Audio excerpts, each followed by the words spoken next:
저 세상에서 날 데리러 오거든. 좋은 날 좋은 시에 간다고 전해라. 잘 부르죠?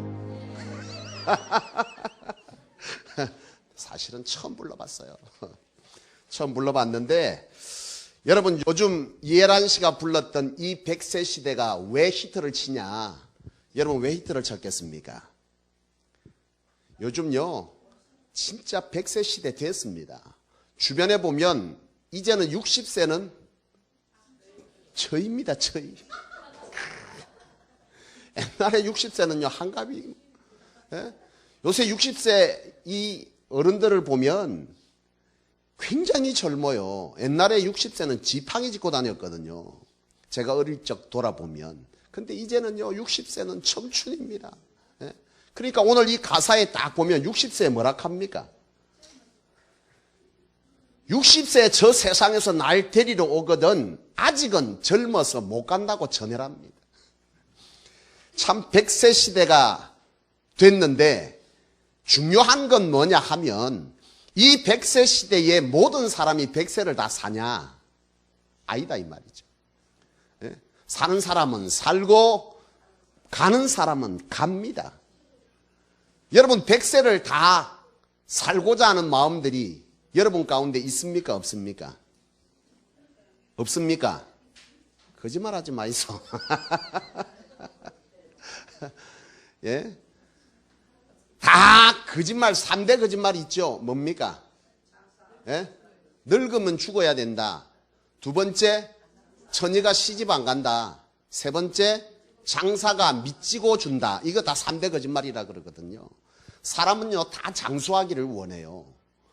근데 여러분 이 장수를 하려면 사람들의 노력이 필요합니다. 그렇죠? 필요합니까? 안 필요합니까? 필요합니다. 몹쓸 것 다 먹고, 예?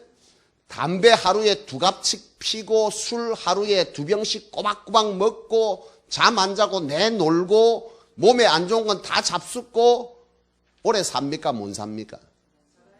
대개 경우는 오래 못 살아요. 운동도 해줘야 되고 음식도 가려 먹어야 되고 그리고 건강 음식도 필요하면 챙겨 먹어야 건강하게 잘 살 수 있어요. 근데 문제는 뭐냐? 여러분 이렇게 챙겨 먹는다고 다 오래 살면 얼마나 좋겠습니까? 만서도 그렇지가 아니하다는 거죠. 내가 아무리 노력해도요 사람의 이 명줄은 뭐라 그럽니까? 인명은 제천이답니다. 안 믿는 사람도 인생은요 이 명줄이 내 마음대로 노력하고 힘쓴다고 되는 게 아니라는 것을 알아요. 제가 그전에 섬기던 교회 가운데 집사님이 계셨는데요. 운동도 굉장히 좋아하는 남자 집사님인데 보기만 봐도 몸이 둥글고 아주 튼실하게 생겼어요. 우리 교회를 치면 주집사님보다 조금 더 튼실하게 생긴 것 같은데 하여튼 뭐 굉장히 건강하게 생기신 분인데 제가 사역하던 동안에 하도 건강하고 저도 가끔 그분하고 공도 차고 했어요. 뭐 원체 건강한 분이라 그저 잘 지내려니 했는데 언젠가 저한테 연락이 왔는데요. 이분이 돌아가신 거예요. 소천했어요. 하나님 앞에 부름받았어. 왜 소천했냐? 그 이유를 물어보니까 심장마비로 죽었다는 거예요. 자기가 열심히 뛰고 몸 관리 잘했는데 그것과 전혀 상관없이 뭐 한 거예요? 심장마비로 죽게 됐다 이 말이죠. 제 가족 중에 친척 중에도 그런 분이 있어요. 운동선수입니다. 내가 봤거든요. 인물도 좋고 체구도 굉장히 건강하시고 축구선수 출신인데 굉장히 건강하셨어요. 제가 가끔 볼 때도 굉장히 인물도 훤칠하고 몸도 건강하고 사고도 바르고 참 오래 살 것 같았는데 그분도 소천했어. 근데 그 소천한 이유가 뭐냐? 여러분 폐암입니다. 평소에 담배 안 펴요. 그런데 죽을 때 보니까 내 의지, 내 노력과 상관없이 전혀 다른 것으로 뭐합니까? 죽게 되더라 이거죠. 그게 우리 인생입니다. 근데 여러분 문제는 뭐냐 하면 우리가 이와 같이 살아가면서 이처럼 우리의 생명만 그런 것이 아니라 우리가 살아가면서 복도 마찬가지입니다. 복 받는 것도 내가 복된 인생을 사는 것도 우리의 노력이 필요합니까? 필요하지 않습니까? 필요합니다. 남들 7시간 잘 때 10시간, 11시간, 12시간 자고 복 있는 인생을 살라고 하면 그 사람은 심보가 무슨 심보다? 도둑놈 심보지. 학생들이 공부 안 하고 성적 좋게 나오기를 바라면 그건 옳은 마음이 아니야. 여러분 잘 살고 복 있는 삶을 살려고 하면 남보다 잠도 줄여야 되고 그 다음에 뭐도 해야 됩니까? 그만큼 수고도 하고 그리고 애쓰기도 하고 연구도 해야 되고 남들 정보도 캐야 되고 필요하면 자격도 갖추어야 되고 뭐 이렇게 등등으로 그렇게 애쓰고 살아야 그래도 복 있는 인생을 살 수 있어요. 근데 이것도 마찬가지잖아요. 내가 아무리 잠 안 자고 노력하고 힘쓰고 애쓰고 연구하고 자료 모으고 다 해도 내 인생 내 마음대로 안 된다 이거죠. 그런데 여러분 이 두 마리의 토끼를 다 잡는 비결이 있습니다. 그게 뭔 줄 아십니까 여러분? 예? 오늘 본문입니다. 오늘 본문 말씀을 보면은 뭐라고 되어 있느냐 하면 아버지와 어머니께 뭐라고 말합니까? 공경하라. 이것이 약속 있는 첫 계명인데 이것을 지키면 이로써 내가 뭐하고 잘되고 뭐하고 장수하리라. 잘되고가 뭡니까?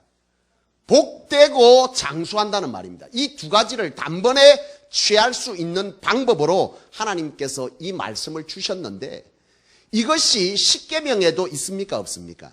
있습니다. 여러분 십계명 중에 몇 계명이 이 계명이죠? 5계명인데 이 5계명을 보면은 분명 여기서는 첫째 계명이라 그랬어요. 근데 십계명에는 몇 번째 나옵니까?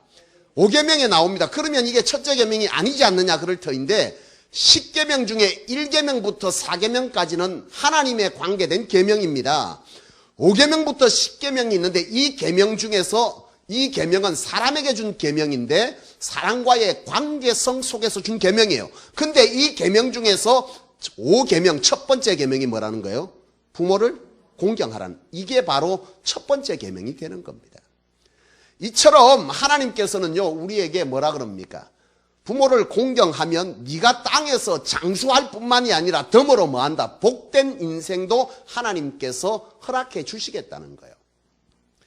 나는 여러분들이, 저와 여러분들이 하나님 안에서 이 말씀을 잘 따라 여러분들이 복되고 장수하는 인생 되실 수 있기를 주님의 이름으로 축원합니다. 여러분 그런데요 부모를 공경한다는 말이 뭘까? 여기 지금 우리 10대들이 앉아 있는데 부모를 공경하는 게 뭐예요? 네? 부모를 공경하는 게 뭘까요?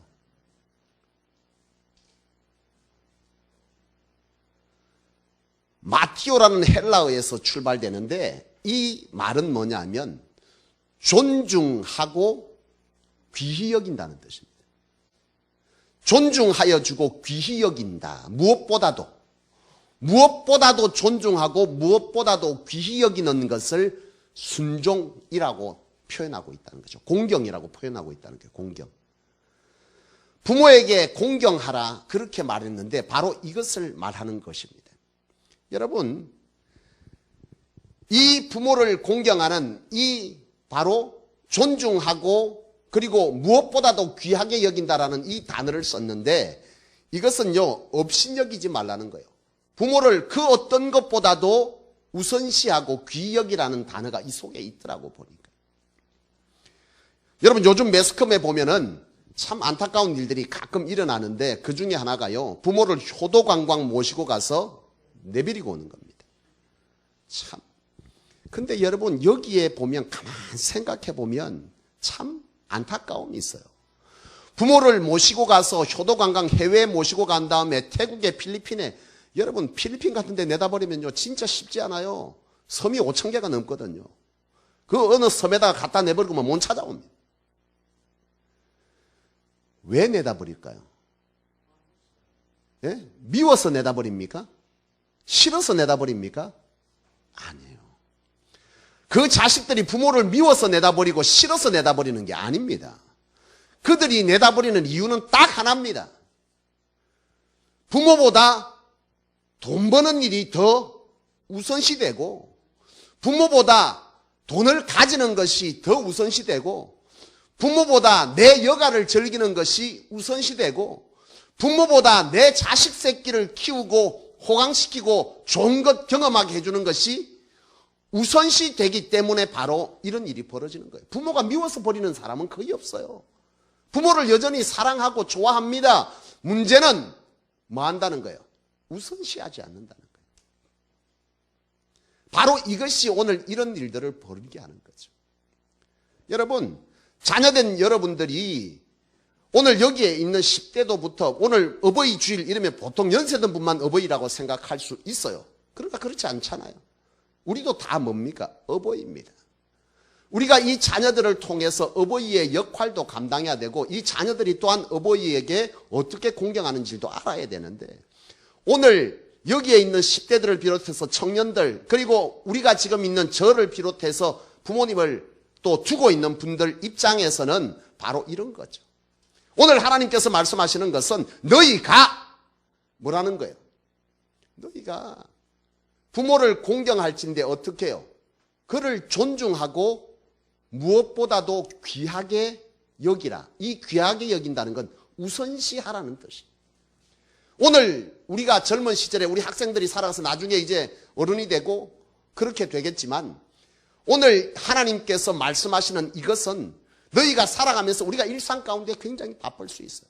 돈도 벌어야 되고, 또 자식도 키워야 되고, 또 나름대로 살다 보니까 스트레스 받아서 여가도 즐겨야 되고, 나도 쉬기도 쉬고 싶고, 여러 가지 복합적인 것들이 있겠지만은, 오늘 하나님께서 말씀하시는 것은 너희가 그런 여가도 즐기고 돈도 벌고 자식도 키우고 다 하겠지만은, 너희가 너희 힘으로 너희 인생을 그렇게 세워보려고 하겠지만, 하나님께서 오늘 이 본문 속에서 말씀하시는 것은 뭐냐면, 너희가 그런 인생 세우는 것보다 너희 부모를 공경해서 내가 주는 복이 더 크다는 거죠. 저는 오늘 이 말씀을 보면서요, 참 여러 가지 희비가 엇갈리더라고요. 사랑하는 여러분, 여기에 우리 10대들도 있고 청년들도 있겠지만은, 여러분들이 여러분들의 인생을 복되게 하고 장수하려고 여러 가지 운동도 하고 다 해보겠지만, 중요한 건 하나님이 줘야 복되고 하나님이 줘야 건강하고 장수할 줄로 믿어요. 오늘 자녀된 저와 우리 10대들 청년들이 알아야 될 것은 바로 이와 같이 하나님께서 복 있는 인생, 장수의 인생을 주시는데, 그것은 바로 부모의 뜻을 존중하고 그리고 나서 뭐 하라는 겁니까? 삶의 우선순위를 그분들에게 주어라는 거예요. 바로 이게 하나님께서 약속이 있는, 가장 중요한 약속이 있는 계명이라 그랬습니다. 난 오늘 저와 여러분들이 이 계명을 잘 기억해낼 수 있기를 원합니다. 그런데 여러분, 문제는 뭐냐 하면, 오늘 이 부모를 공경하는 것이 하나님께서 약속 있는 계명이라고 했는데, 이 부모를 공경하는 이 행위가, 공경하는 이것이 일방적으로 자녀들에게만 그 책임이 있는 단어가 아니라는 사실이에요.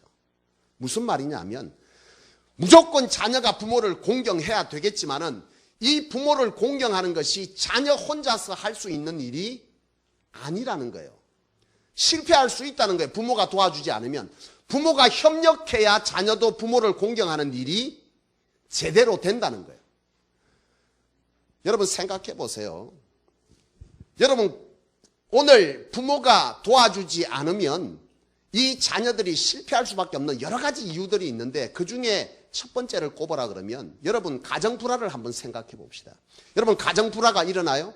가정불화가 보통 일어날 때에 어디서부터 시작됩니까? 대부분 부부싸움 여러분 합니다. 두 사람의 문제로 싸우는 경우는 극히 드물어요. 어떤 문제로 주로 싸우게 되죠? 네? 집안 문제로 싸웁니다. 대부분 집안 문제로 대부분 싸워요. 그런데 그 집안 문제가 대부분 어디서 가장 많이 출발되냐면 고부간의 갈등이에요. 이 고부간의 갈등이 일어나치면 어떤 문제가 생기냐면 부부의 문제로 전가되어져요. 이 부부의 문제는 가정 문제가 되고요, 결국은 이 어려운 문제가 어디로 돌아가냐면 그 부모에게로 돌아가게 돼 있어요. 그러니까 이 고부간의 문제는 사실상 결국 누구에게로 돌아가면 자기에게 그대로 돌아온다는 거예요. 부모에게. 오늘 이 성경 말씀에 부모를 공경하면 복되다 그랬고 장수한다 그랬는데 내 자식이 장수하고 복되게 살려면 부모의 입장에서 이런 갈등들을 해소하기 위한 노력들을 해줘야만 뭐 하는 겁니까? 된다는 거예요. 무조건 자식에게만 섬기라 그러면 그게 맞겠지만은 그게 현실적으로 잘 안 된다는 거예요. 그건 네 몫이고라고 하기에는 내 자녀를 사랑하는 자의 입장에서는 결코 그렇게 해서는 아니 된다는 거죠. 오늘 여기에 자녀들이 자라가고 청년들이 되고 이렇게 있습니다만은도 이 청년들이 결혼하고 나서 내 부모된 자리의 입장에서 이 자녀들에게 복되게 하고 하나님이 주시는 은혜의 장수의 삶을 살게 하려면 바로 이처럼 그들이 좋은 가정, 환경 속에서 행복한 가정을 이룰 수 있도록 부모된 입장에서도 도와줘야 된다는 거예요. 이 고부 갈등이 무조건 며느리 탓이냐? 그건 아니잖아요, 여러분. 살아본 분은 다 알아요. 지금 여기 연세든 분들도 계시겠지만은 여러분들이 젊은 시대의 시어머니를 한번 생각해 보세요. 어쨌습니까? 갈등 없이 계신 분 있습니까? 갈등 없이 계셨다면 그분은요, 천사요. 내가 볼 때. 불가능합니다. 왜냐하면 시어머니는요, 일방적으로 며느리에게 끊임없이 요구하는 입장이거든. 근데 며느리가 처음에는 신랑이 좋아서 다 따라줬는데 살다 보니 신랑도 꼴보기 싫고, 신랑도 좋은 마음도 서서히 식어져 가고, 이제는 시어머니가 싫어지기 시작합니다. 근데 계속 그것을 요구하니까 며느리와 어머니의 갈등이 있을 수밖에 없어요. 근데 이게 결국 가정불화로 이어지고 이 가정불화가 결국 자녀들로 하여금 공경하는 일에 실패하게 만든다는 거죠. 이런 점에서 볼 때 여러분 이 고부간의 갈등은요, 우리 부모된 입장에서도 충분히 자녀들을 위해서 힘쓰고 애써야 될 부분이라는 거죠. 근데 여러분 이 부모된 입장에서 기억해야 될 게 있고 또 자녀된 입장에서도 기억해야 될 게 있어요. 이 가정불화는 대부분 어디서 시작되면 자리의 위치를 인정하지 않아서 생겨요, 보면. 이게 무슨 말이냐 하면 며느리는 딸이 될 수 있습니까? 없습니까? 절대 될 수가 없습니다. 며느리는 어머니가 시어머니지 친정엄마가 될 수 있습니까? 없습니까? 절대로 없습니다. 사위가 아들이 될 수 있나요? 절대로 안 됩니다. 그런데 여러분 문제는 뭐냐 하면 결혼한 가정이 대부분 이걸 인정하지 않는다는 거죠. 시어머니는 며느리가 딸처럼 자기를 대해주기를 원해요. 생각해 보세요. 사실은 얼마 전까지 며느리가 남입니다. 아무런 상관없는 사람입니다, 내하고는. 그런데 내 아들하고 결혼해서 집에 들어와서 가족 공동체를 이루어서 어머니라고 모셔주고 자기의 것을 주고 자기의 수고를 들여서 그렇게 한다는 거예요. 남이 그렇게 한다고 생각하면 이게 고마운 거예요, 굉장히. 근데 부모는요, 이걸 인정하지 않아. 이 며느리가 자꾸 딸이기를 원하는 거예요. 그러니까 끊임없이 바라게 되고 끊임없이 실망하게 되고 끊임없이 섭섭한 거예요. 며느리도 마찬가지요. 시어머니가 원래는 뭐요? 남이요. 아무런 상관없어. 자기 사랑하는 남자 때문에 결혼해갖고 어머니가 됐는데 그 어머니에게 친정엄마가 자기를 생각해주는 그 마음을 기대한다는 거죠. 이게 결국 갈등을 일으키는 거예요. 사위도 마찬가지입니다. 내가 처음에는요, 우리 장인 장모님한테 섭섭한 게 많았어. 왜 그러냐 하면 섭섭해서 섭섭한 게 아니라 내가 살면서 깨달은 게 있어요. 내가 끊임없이 아들이기를 원했던 거예요. 죽었다 깨도요, 사위는 절대 아들이 될 수 없다. 절대 안 됩니다, 그거는요. 아무리 애쓰고 노력해도 안 돼. 근데 사위는요, 그걸 바라는 거지. 그러다 보니까 아들하고 자기를 비교해서 조금만 뭐 안 해줘도 섭섭한 거. 근데 내가 살면서 깨달은 바가 있어요. 그러면 니는 이런 생각이 드는 거예요. 똑같은 거예요. 여러분 사실상 이걸 인정해야만 이 갈등이 뭐 하는 겁니까? 없어져요. 인정할 걸 인정해 주라는 거예요. 이게 시작돼야만 그 가정의 평화가 시작돼요. 너무 많은 기대가 우리로 하여금 섭섭함을 만들고 우리로 하여금 갈등을 만들고 그것이 결국 부모를 공경하는 일에 실패하게 만드는 이유가 된다는 거예요. 우리는 자녀들을 사랑해서 그 자녀들에게 무조건 내가 노력해서 내가 힘써서 얻은 이런 어떤 결과들만을 주려고 하지만 오늘 성경은 하나님에 의한 복된 인생을 끊임없이 강조하고 있는데 그것이 곧 오늘 이 첫째 계명으로 하나님께서 주신 것이 뭐라는 겁니까? 부모를 공경하는 일인데 이걸 공경하는 일이 되도록 하는 것도 자녀의 목도 있지만 부모의 목도 틀림없이 이런 점에서 있다는 거예요. 나는 부모된 여러분들이 그리고 자녀된 여러분들이 바로 이와 같은 복 있는 가문을 이루기 위해서 서로 간에 아름답게 협력하는 귀한 가정 공동체가 되셔서 하나님께서 약속하신 이 복을 누릴 수 있는 가정 가문이 되기를 주의 이름으로 축복합니다. 두 번째는 여러분 뭘 해야 되느냐 하면 존중해줘야 돼요. 보통 부모님들이 자녀들에게 쓰는 언어들 가운데 보면 존중의 언어들을 잘 쓰질 않아요. 굉장히 공격적이고 지시적이고 이런 언어들을 많이 씁니다. 그런데 문제는 뭐냐 하면 이렇게 공격적인 언어를 듣고 사는 자녀들은 자존감이 낮다는 거죠. 자신감이 없어요. 그리고 피해의식이 있어요. 자녀들이 나아가서 잘해야 되는데 당당하질 못해요. 결국 이것은요, 이 자녀들이 나아가서 끊임없이 실패한다는 거예요. 많은 것들에게. 그러면 이 자녀들이 그 삶에 돌아왔을 때 그 부모를 향해서 좋은 마음으로 그것을 대할 수가 없게 돼요. 며칠 전에 김홍신 교수 의원이었죠. 그분이 국회의원이 15대 국회의원이었고 지금은 민주당 대표는 하여튼 그래요. 대변이니까. 그런데 이분이 나오셔가지고 딸과 같이 나왔더라고요. 딸과 같이 나왔는데 그 딸이 자기 아버지를 굉장히 존중해요. 근데 그 속에 이유가 있음을 발견하게 되더라고요. 이 아버지가 자기가 그래, 딸이 그런 말 한다. 자기 아버지가 자기를 굉장히 존중하는 언어들을 사용해 준다는 거예요. 자기가 회사에서 막 치고 힘들어가지고 막 퇴근해갖고 늦게까지 야근하고 왔는데 그 아버지가 딱 자기를 보더니 한마디를 해준다는 거예요. 아유, 우리 딸 입은 옷이 참 이쁘고 잘 어울린다.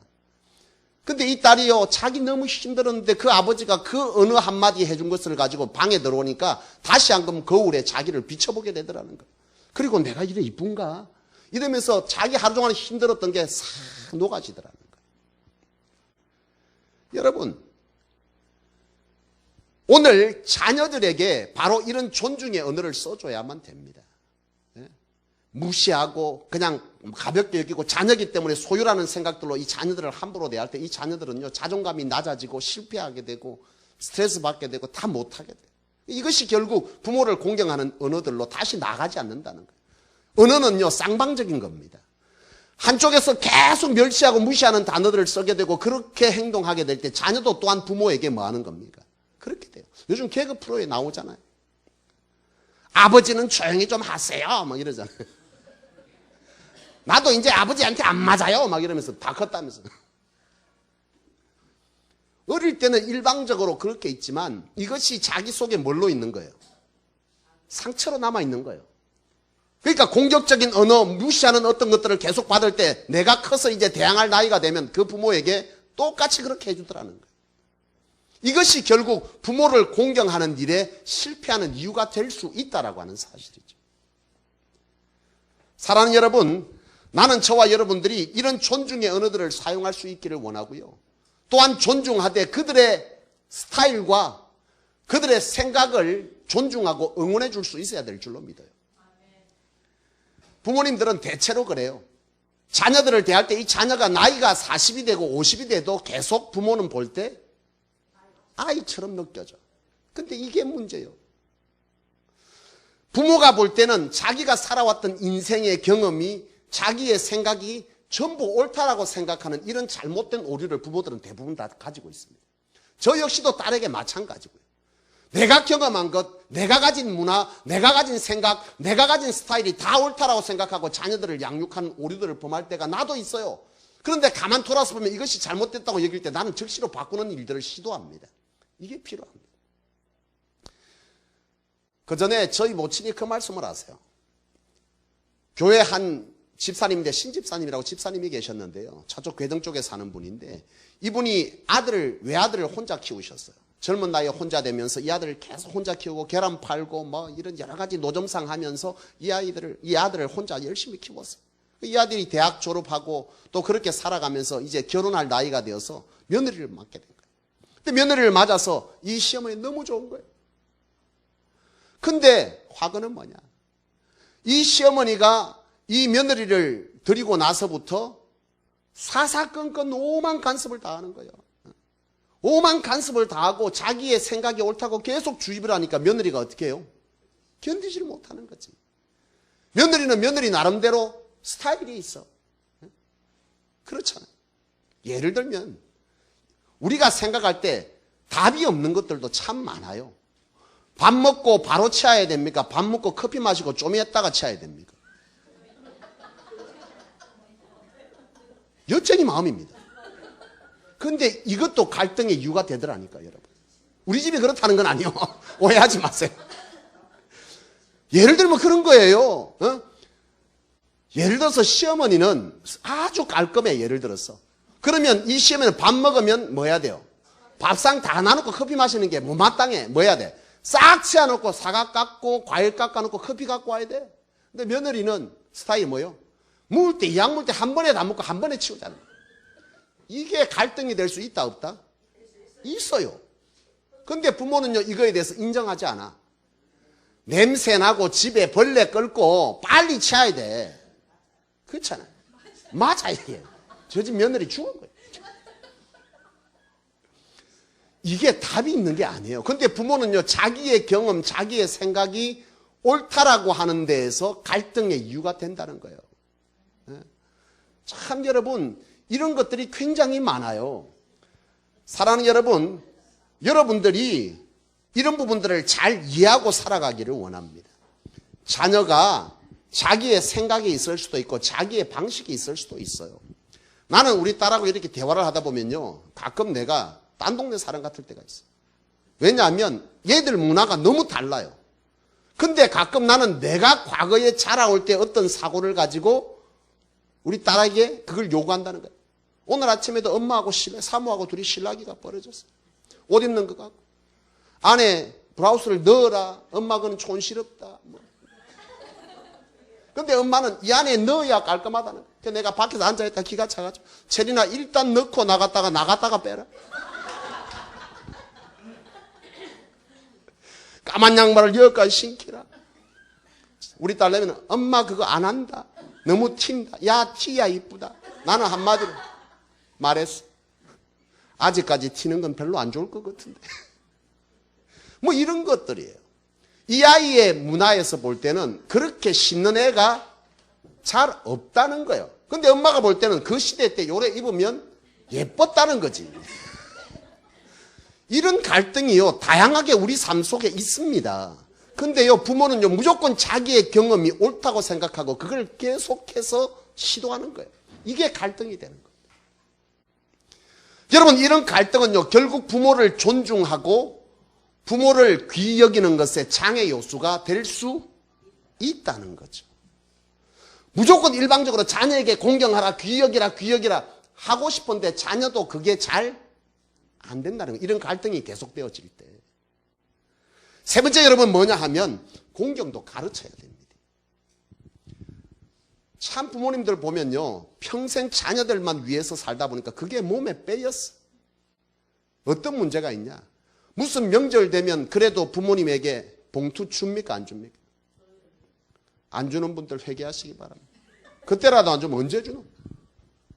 근데 주면요 부모가 더 문제요. 주면 됐든 뭐라는 줄 압니까? 아이고 너희도 어렸는데 됐다. 사실은 뭐예요? 마음은 받고 싶은데 자녀를 생각하는 그 마음이 언제나 습관화돼 가지고 말이 생각하고 달라. 참 그렇거든요. 근데 그렇게 하면 안 돼요. 여러분 아시잖아요. 과거에 제가 클 때만 해도 한국 사회가 참 어려웠어요. 그래서 뭐 과일을 먹든 생선을 먹든 껍데기는 항상 부모님들이 먹고 뭐 다 그런 건 아닐 수도 있겠지만서도 대부분 보면 머리 이런 부분은 뭐예요? 대부분 엄마가 먹었어요. 그러면서 부모님들이 가르쳤던 게 있어. 집니다. 지금도 여러분 혹시 그래 생각하는 분이 있습니까? 나는 대구탕 먹어도 대가리 안 먹습니다. 몸뚱아리 달랍니다. 대가리 먹을 거 없어요, 여러분. 파내봐야 몇 개 나오도 안 해. 볼때기 살이 맛있다는데 볼때기 살 먹으면 없는데 뭐 대가리는 다 껍데기인데 뭐. 근데도요, 부모님들은 계속 그렇게 살았는데 문제는 이 자녀들이 장성해서도 그걸 그대로 생각한다는 거예요. 그렇게 배웠거든. 그러니까 우리 엄마는 뭐 잘 먹고? 대가리 잘 먹고 사과 껍데기 잘 먹고. 그러면서 말하는 게 사과 껍데기에 모든 영양분이 다 있다 그러더라. 이거 배워야 돼요. 왜냐? 오늘 성경을 우리가 성경대로 이해한다면 자녀들이 잘되고 장수하는 비결을 하나님께서 주셨는데 그것이 부모를 공경하는 거라 그랬단 말이에요. 그렇다면 이것도 사실은 우리가 눈으로 볼 때, 근시안적으로 볼 때는 이게 자녀를 위하는 것 같지만 우리가 신앙 안에서 볼 때는 이 자녀가 부모를 잘 공경할 수 있도록 가르치는 것도 이 자녀를 진짜 복되게 하는 거라는 사실이죠. 우리 자녀들도 아셔야 합니다. 나도 부모를 모시고 있는 입장에서 참 이 설교를 할 때 그대 앞에만 서면 작아집니다. 나름대로 잘 해보려고 하는데요. 저도 잘 안 될 때가 참 많습니다. 사랑하는 여러분, 오늘 이 말씀을 통해서 오늘 우리가 하나님으로부터 받을 이 장수의 비결과 그리고 잘되는 비결이라고 하는 이 말씀에 관한 것을 오늘 부모된 이들과 자녀된 자들이 함께 오늘 이 말씀 속에 다시금 내 삶을 견주고 빗대어 보면서 오늘 내가 부모에게 공경하라 하신 이 말씀에 어떻게 살아가고 있는지를 되짚어서 자녀는 자녀로서의 부모를 존중하고 가장 우선시하는 일에 다시 한번 내 삶을 돌아볼 것이요.